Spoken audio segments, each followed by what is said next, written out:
Hi, I'm Daniel Tammet. Some of you might know me from my 2007 memoir, Born on a Blue Day. In this video, I want to talk with you about my new book.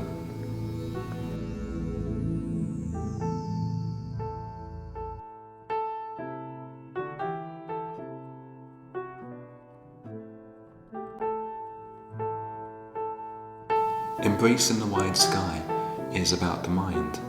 Mine, yours, everyone's.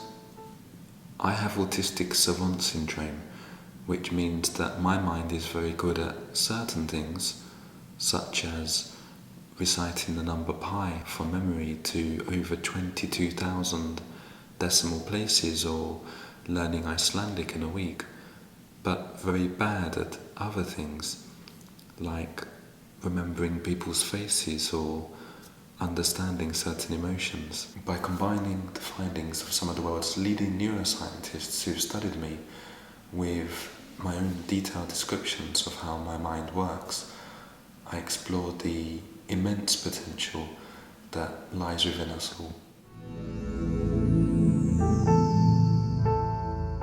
The differences between savant and non-savant minds have been exaggerated.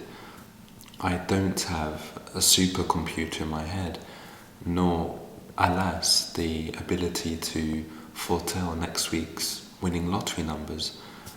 The things that I can do are the result of a highly rich and complex associative form of thinking and imagination, an extreme variation of a kind that everyone does. Every time that you make a pun, or daydream, or use a metaphor, you're actually thinking in much the same way as a savant. Scientists now know that virtually everyone has innate instincts for numbers and language. Tests with very young children who haven't yet learned the rules of arithmetic have shown that they can solve all kinds of sums using only their natural intuitions. These intuitions might also explain why young children are so good at learning languages, even without grammar books, verb tables, or long lists of words.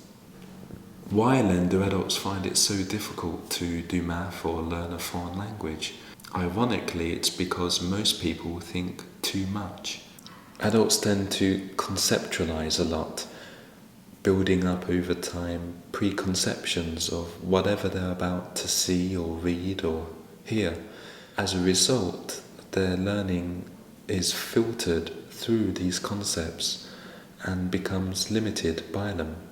In my book, I show how to break out of these and train your own intuitions for numbers and words.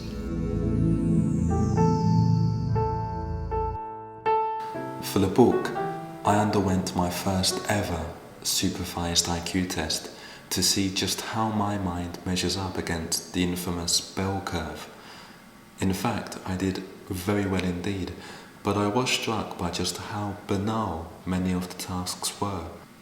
Intelligence for me is something that is much more subtle and complex than that. Trying to reduce everybody to one of 30 or 40 numbers, he's an IQ 105, she's an IQ 120, for example, is about as scientific as horoscopes that try to assign everybody to one of 12 signs of the zodiac.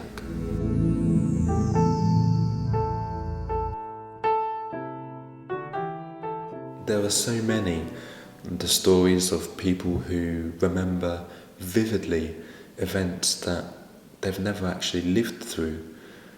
The link I discovered between Shakespeare's creativity and the private languages of twins. The counterintuitive fact that too much information can actually make you dumb. And the possibility that in the near future, people will be able to download whole books and browse the internet entirely in their heads. As the poet Emily Dickinson wrote, "The brain is wider than the sky."